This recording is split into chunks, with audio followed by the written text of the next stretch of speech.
On avait envie à l'ambassade de France de faire une rencontre avec différents journalistes pour parler du thème très important de l'éducation. Et puis c'est vrai que souvent avec la presse, on vous emmène sur des projets quand il y a une inauguration, quand il y a un événement particulier.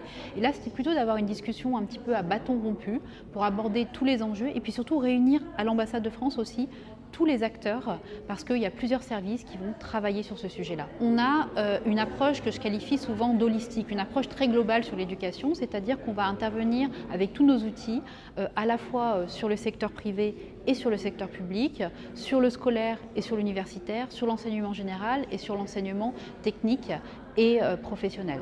Depuis 2020, on a une action, donc on a évidemment une action particulière envers les 64 écoles du réseau homologué, c'est-à-dire des écoles qui appliquent le programme français, pour lequel on a à la fois accompagné sur des aides d'urgence, par exemple l'aide à la scolarité, pour aider les familles qui, frappées durement par la crise, n'avaient pas forcément les moyens de payer les frais d'écolage, mais nous allons aussi de plus en plus vers des actions structurantes, c'est-à-dire par exemple un vaste plan d'équipement en panneaux photovoltaïques pour permettre en fait aux écoles de transformer leur modèle économique. Mais notre action à l'ambassade de France, elle va beaucoup plus loin que le réseau homologué évidemment. Et je dis toujours, on a une approche par le haut et par le bas.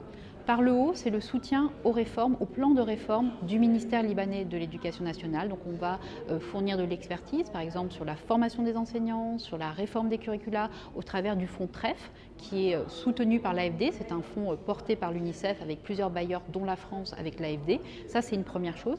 Et puis on a toute notre action plutôt par le bas sur le terrain, directement avec les écoles. Aujourd'hui, l'important, c'est de s'inscrire dans le cadre d'une stratégie, d'un plan qui est défini par le gouvernement. Le gouvernement libanais est là évidemment pour définir la stratégie.